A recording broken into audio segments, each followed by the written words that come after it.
Okay, at 7 o'clock, let's call this meeting to order. Would everybody please rise for the meeting? I pledge allegiance to the flag of the United States of America and to the republic for which it stands, one nation, under God, indivisible, with liberty and justice for all. Roll call, please. Here. Present. Hot. Here. Wilczewski. Here. Muns. Here. Bunkhauser. Here. Spears. Here. Teeler. Here. Quorum is established. Do we have any amendments to tonight's agenda? Yes, ma'am. I would like to take the CC 2013-05 bills for payment off of consent and send it, I guess, to administration for discussion. Okay. Anyone else? I want to move plan commission up to after citizen comments. Okay, all in favor? Aye. We do have one presentation this evening. We do have a little gift for our outgoing treasurer, Bill Powell. As everyone knows, last regular city council meeting, Bill gave his resignation, so he will not be with the city. So we just want to recognize him for all his years of service. Bill, would you come up?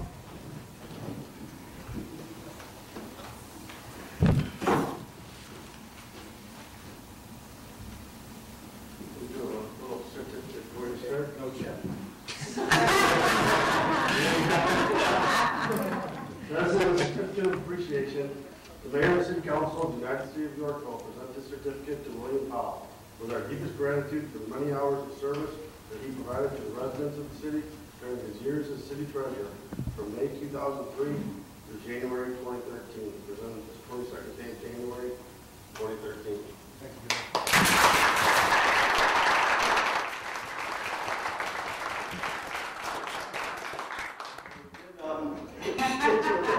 I would like to show everybody. There's a nice little pewter piggy bank. Okay.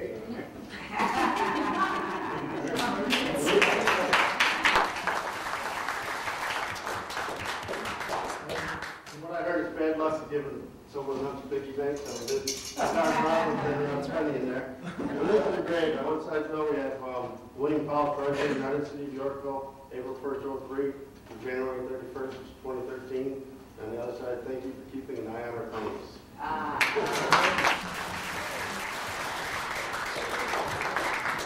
Well, thanks, Bill. You will be missed. I appreciate all the times that I came to you for advice. Used to bend your ear over there. Yes, you did. You didn't always agree. I just, when I first came in here, when I would come into the office, I'd always say hi and bye to the staff just to kind of let them know I was here in case they had anything they wanted me to do or look at before I left. So 2003, I said hi, and 10 years and 4 back operations later, I'm now saying bye. And those of you that know me well know I'm a man of few words, but I try to have some action, which is why I never ran for alderman. But seriously, it's going to be left in Rob's good hands, and I appreciate all the support that I've gotten from the city and the staff and the aldermen. So, thanks very much.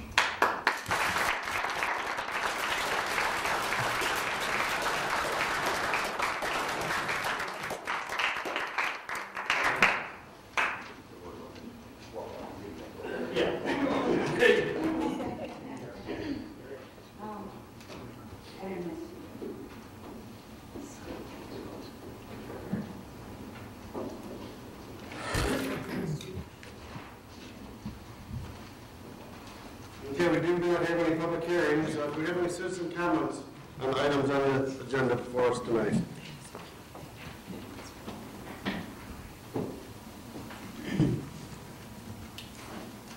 Fred Anderson, Country Hill Subdivision. I'd like to commend Laura Shaw for applying for the tree replacement grant of $10,000. I was part of the tree survey that took part in the city a few years ago. We'd walk up one side down the street, identifying trees, and walk back down the other side. And we found over 1,600 ash trees, which are being destroyed by the last war. Now, if you live in a subdivision with mature trees, it's a pleasurable experience walking down that street because it's shaded, it's cool, the birds are singing. But if you walk down a street without trees, you'd be baked against the sidewalk. There's no birds flying around, it's rather stark. And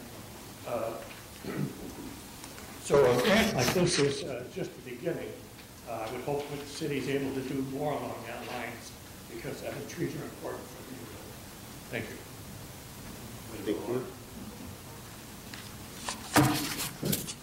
Any other citizen comments this evening? Okay, hearing none, we will go to the item on the plan commission, which we moved forward. So I entertain a motion to approve the ordinance approving a Salic subdivision of Lions Pool final platted subdivision and authorize the mayor and city clerk to execute. So moved. Second.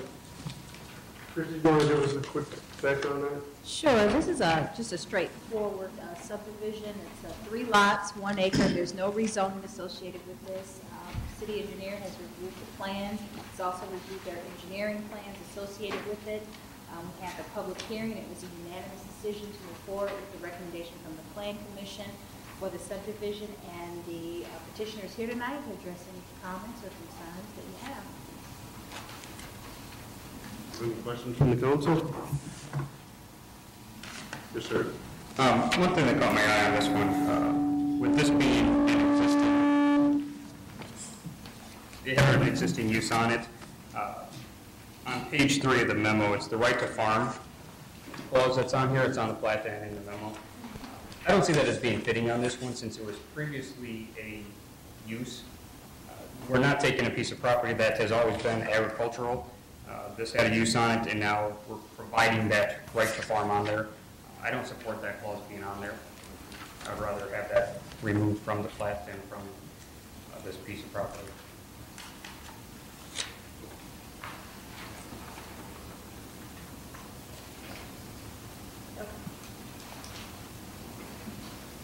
Fine. Okay. Fantastic. No worries. Anything else, Chris? That's all I saw on this one. So do we need an amended motion, or? That's included on there because it's a standard county requirement, but if it's a recommendation, if it's a consensus of the, I don't think they're going to farm there. But if that's the consensus. Yeah, there's other small pieces, but I just want to remove that just as a safeguard for the rest of the neighborhood. So is it just on the memo? No, it's on the plat. It's on the plat. It's not zone A1, it's not zone AG. They would never be able to farm on it because it's neither zoned or used in that condition. It's just the standard county language that's stated for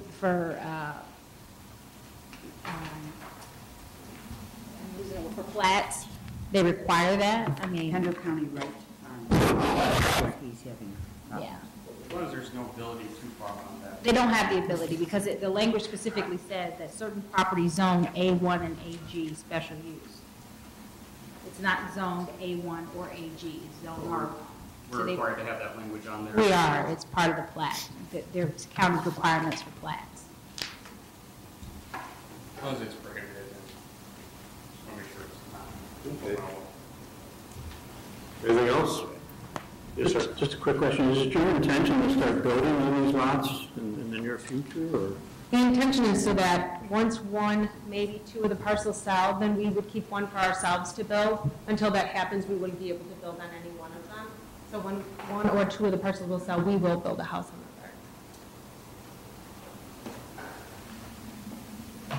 the third. Okay, roll call, please.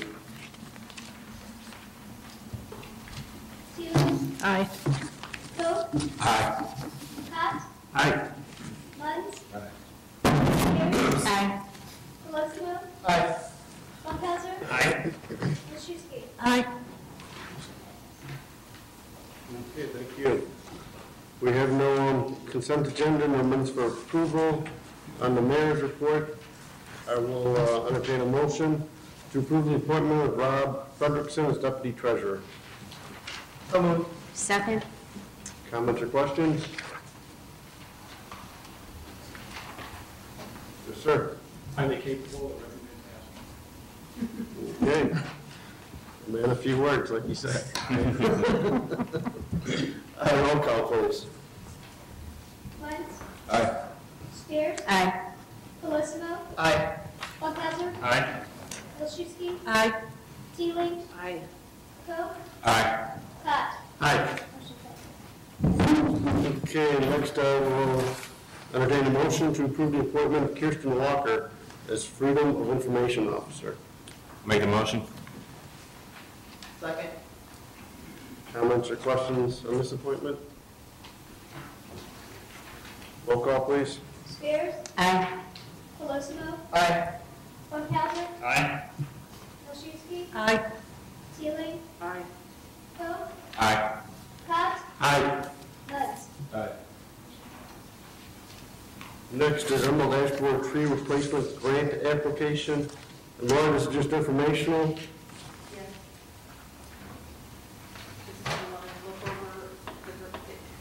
It's in there in case you guys want to look over the grant, make any comments. Essentially, it's the same application we've done the past 2 years. We're hoping that our chances are pretty high. When I talked to Edith Macra from Morton Arboretum, she said that we were really close last year. So we're hoping that this year we get the grant. Okay, does anybody have any questions on this grant application? There's no action required from the council. Okay, thank you very much.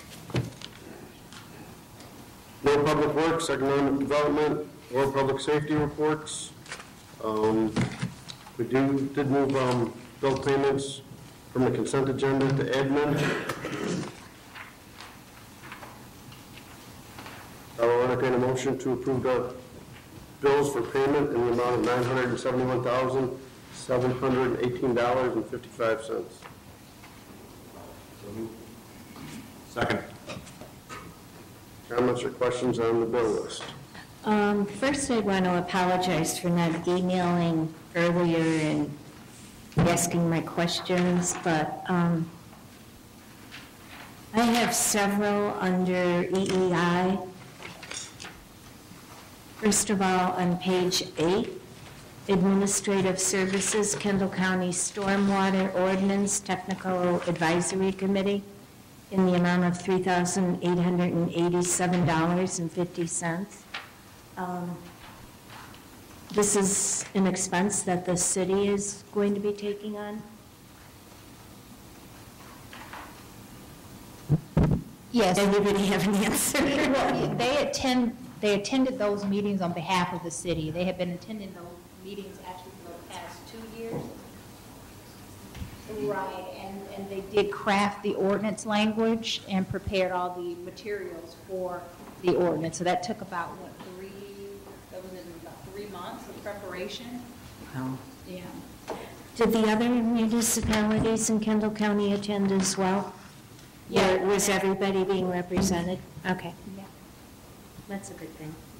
On page 9, we have, let's see, the fourth item down, Administrative Services for Autumn Creek Unit 2. Then we have Kendallwood Estates, and then Briarwood, Kendall Crossing, and Dairy Queen. Does the city get reimbursed for any of those?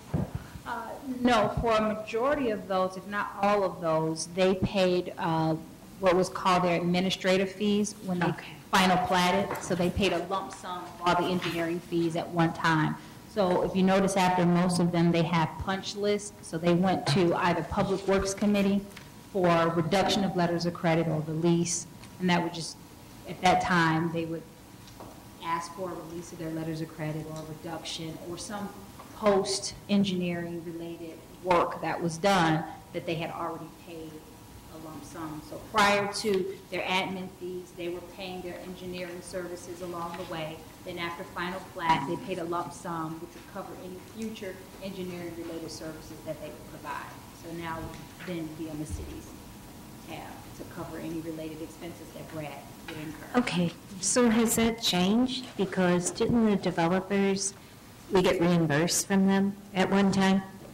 At one time, before the project came in, we would get a deposit. And that's what they already pay. They pay their deposit. But at final plat, they would pay a lump sum. Okay. And that was the admin fee, which is 1.75%. When we had on staff, which is Joe Wyrock, he would continue to provide engineering services, which was paid out of that 1.75. And we still do that, but now Brad services are paid out of that lump sum, which is what but he bills at an hourly basis. So that's what you're seeing is hourly Okay. fee.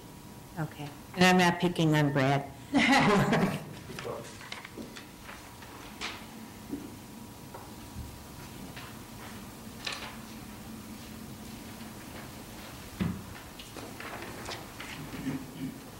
And I did have another, if I could find where it is here.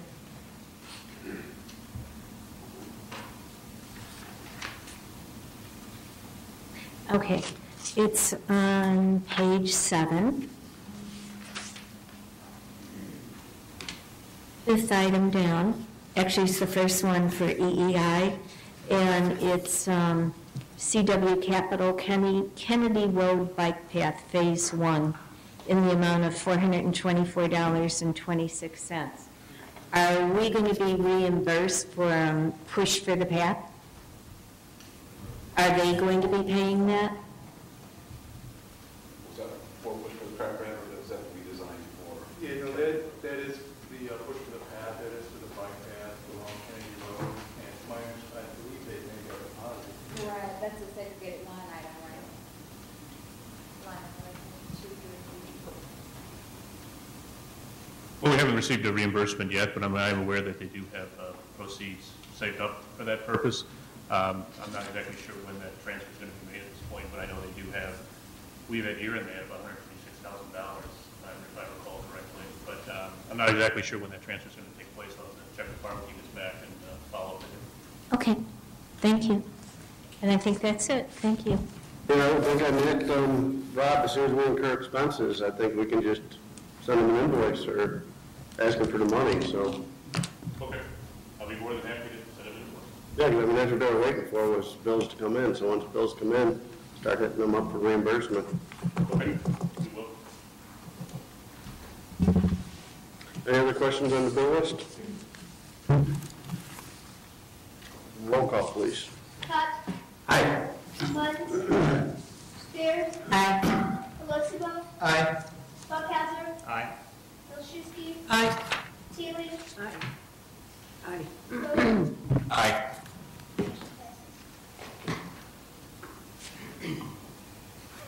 Alderman Spears, did you want to take admin committee report? Certainly.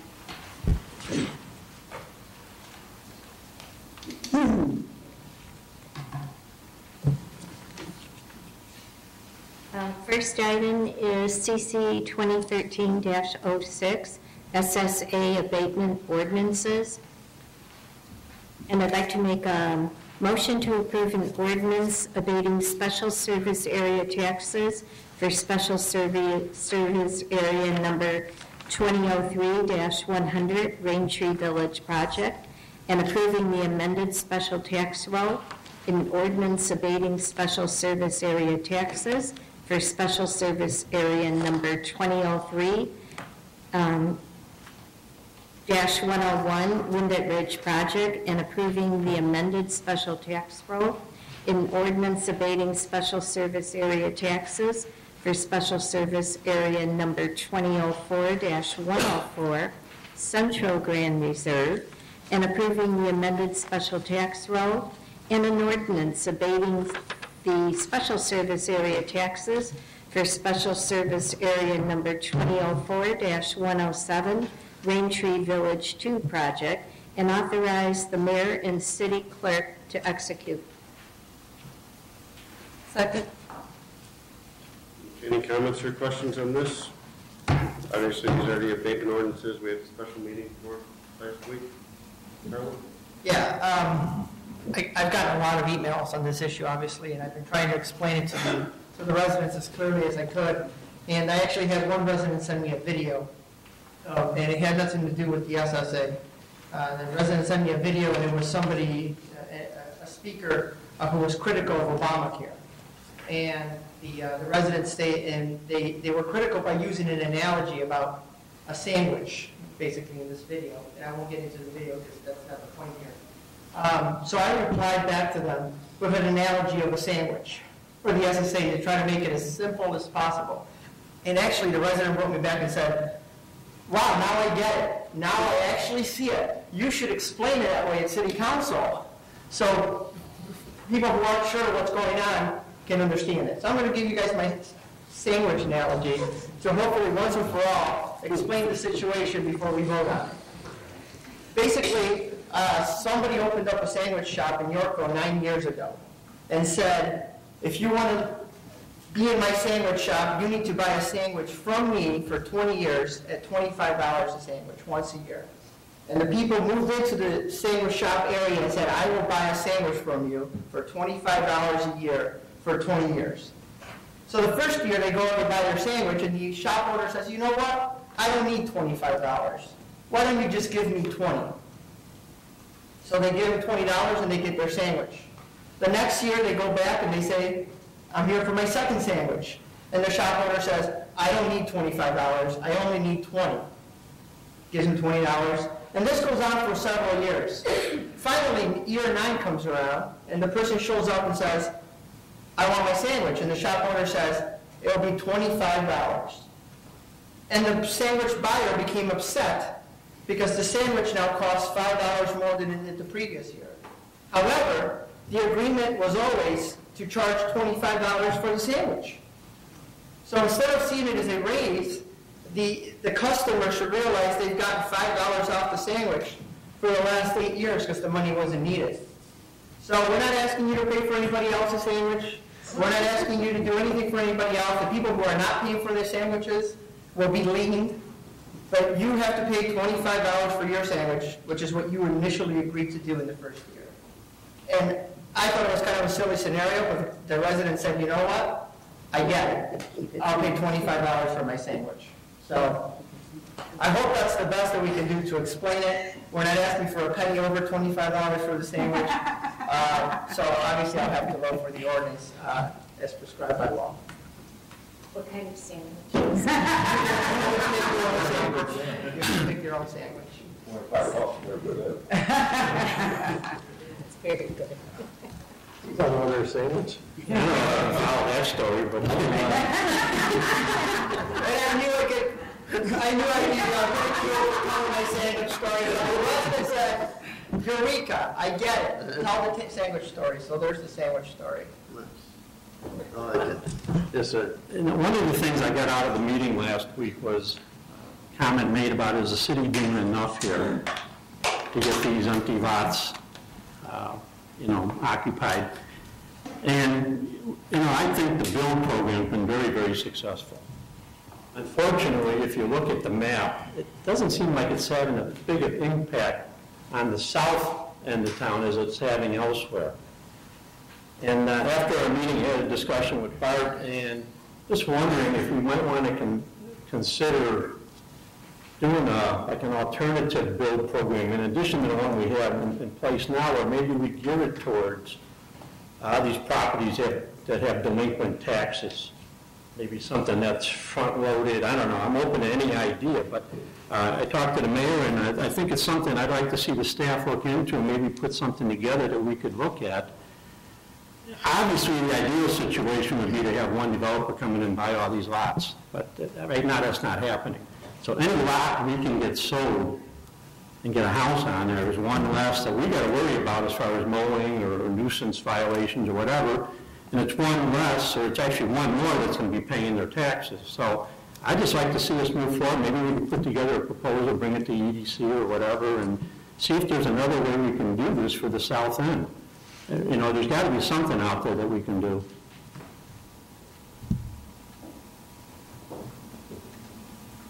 Along that train of thought, one of the issues that was brought up a week ago during the special meeting where the people were upset, and one of their concerns were well, you know, what's to keep these people from coming back and now, you know, coming back under a different name or a different strategy and just come back and work with the city anyway. So I'd like to, you know, send to committee for administration during this section is to look into, have staff look into the possibility of formulating an ordinance that states that the city will not do business with an entity, a subsidiary of an entity, or an employee of an entity that owes money to the city. So if you owe money to the city, and then you come back, or it's a subsidiary, or a different corporate name, or you still have the same employee, so you're an employee or a subsidiary that owns money to the city, then you simply can't do business with the city until that debt is paid off.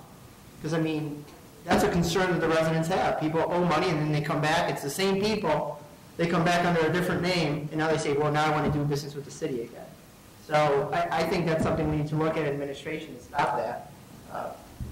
The only money that's owed to the city, unless you talk about delinquent taxes, which is getting too broad, is the fines. Windet Ridge in particular, where we get significant fines. It would pertain there. And if the city council would like to consider such a thing, I would suggest it be a resolution adopting the policy of, to give you flexibility, because whenever we adopt anything stringent, there's always the exception that proves the rule that you would want to hear about. But it would, I would recommend a policy, which like we have an eminent domain, that we have strictly followed. So if we can draw some for admin to review. But you would not be considering real estate tax. You would be considering anything other than real estate tax. Well, I would say anybody who owes any debt to the city. And if The real estate taxes are not literally a debt to the city because the county collects it. but a portion thereof is a debt to the city. I mean, a portion of those real taxes are owed to us. So if somebody comes in who owns 10 lots and hasn't paid their taxes in 5 years, and they want to do business with the city, I think those individuals need to pay their taxes on their 10 lots before they're allowed to do business with the city.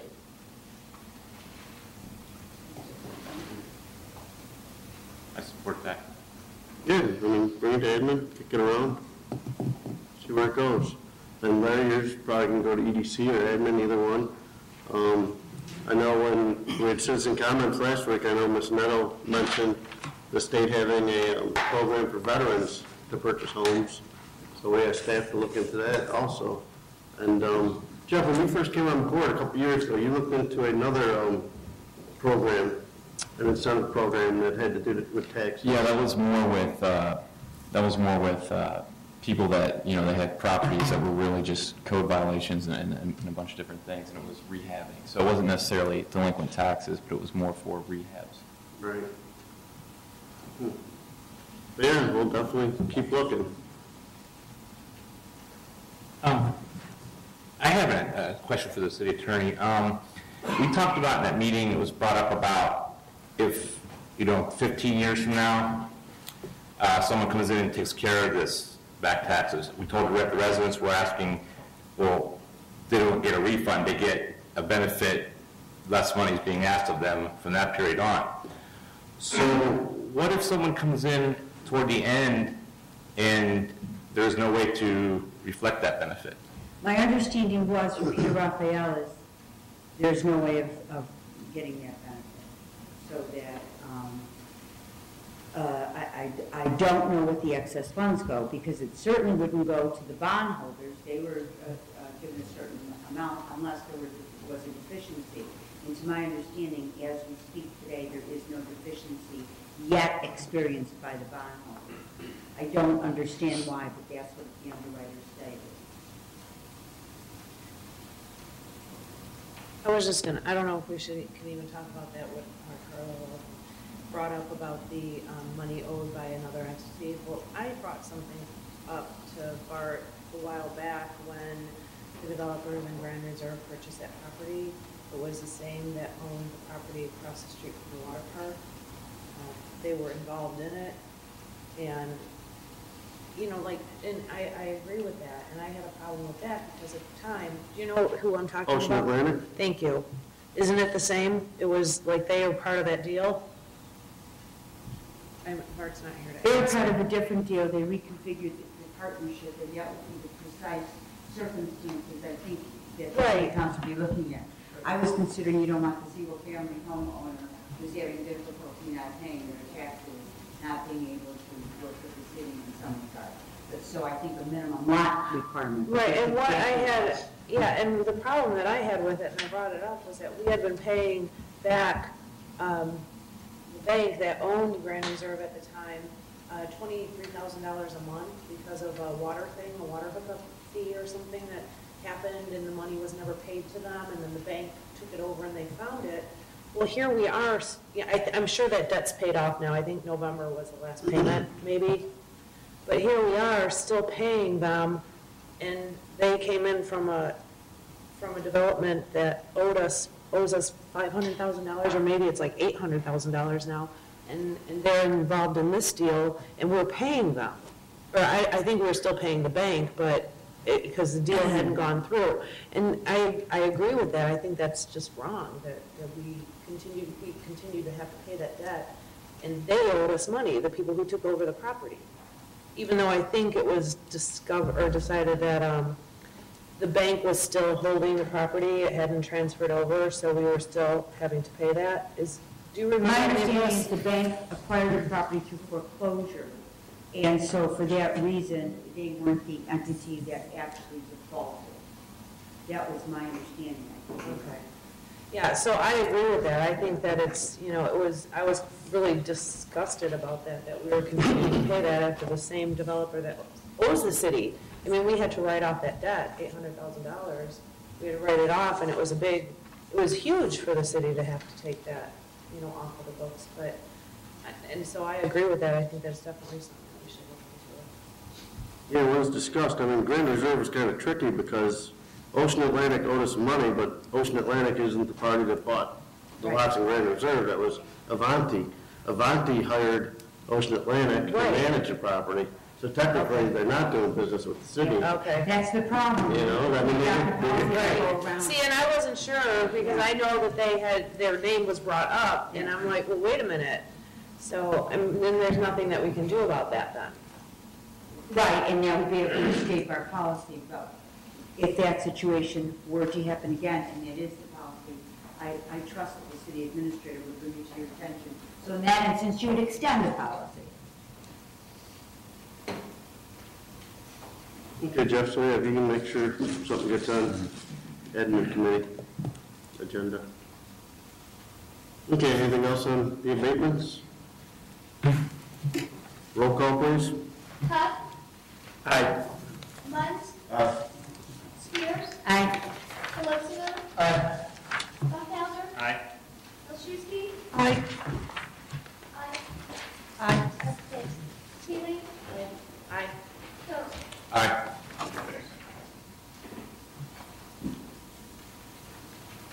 Okay, next item, ordinance amending the compensation of deputy treasurer. I'd like to make a motion to approve an ordinance amending the compensation of deputy treasurer and authorize the mayor and city clerk to execute.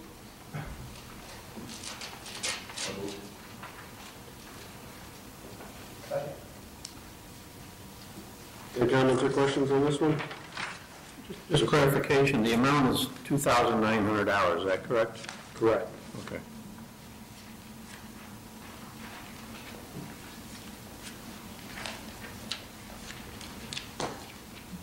Roll call, please. Buckhauser, Aye. Olszewski, Aye. Teely, Aye. Coe, Aye. Scott, Aye. Muntz, Aye. Spears, Aye. Pelosiva. Aye.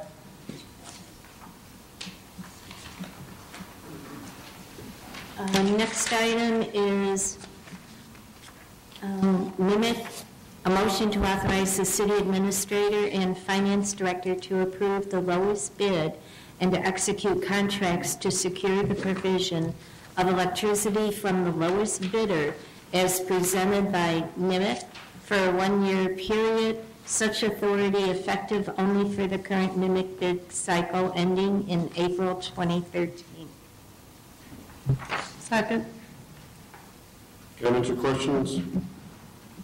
Actually, this is an item that we have been, I believe, doing since 2008. or earlier? 2006, I believe. Okay. It's been a while. And this ends up getting us better rates? Yeah, it saves us on the supply side of our electric bills.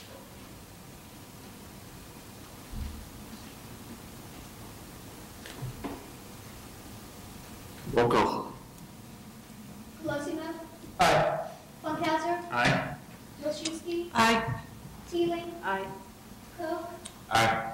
Tot. Aye. Munns. Aye. Spears. Aye. Okay, nothing from Park Board. Plan Commission we took care of. No ZBA report, no City Council report, City Clerk's report, Treasurer's report. Technically, you're not even the city attorney.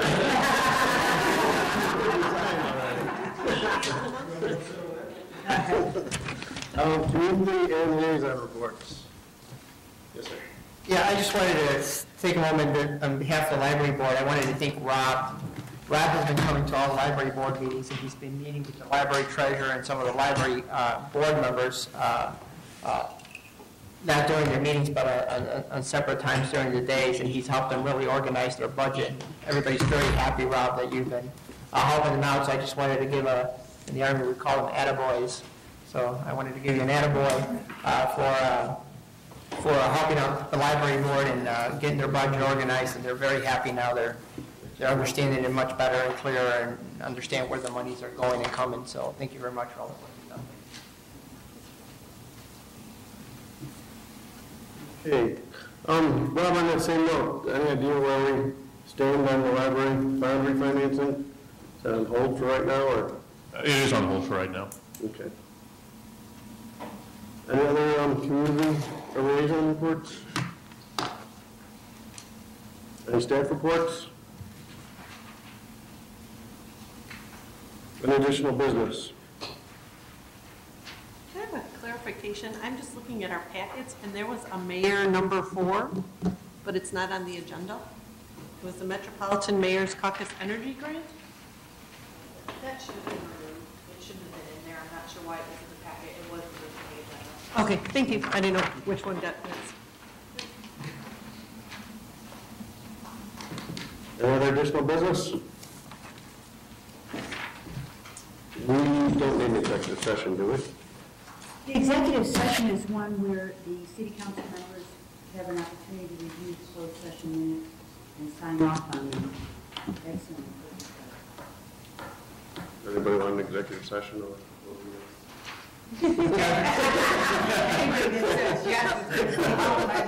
It's got to be done sooner or later, right? How many do we have? Do we have quite a bit, or? I don't know, usually.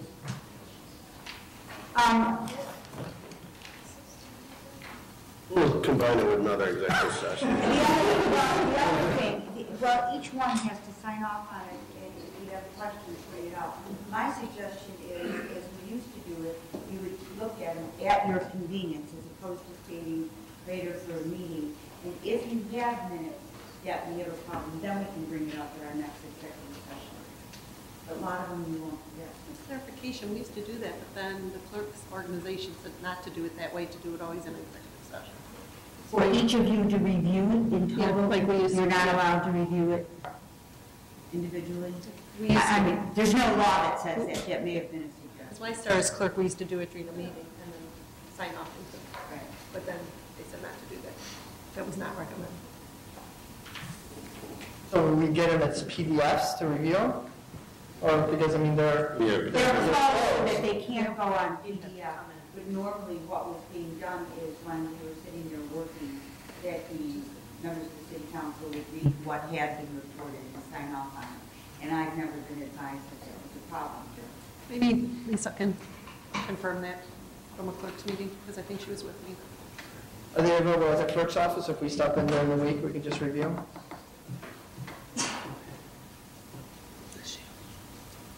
Yeah, it's too cold out to review them today.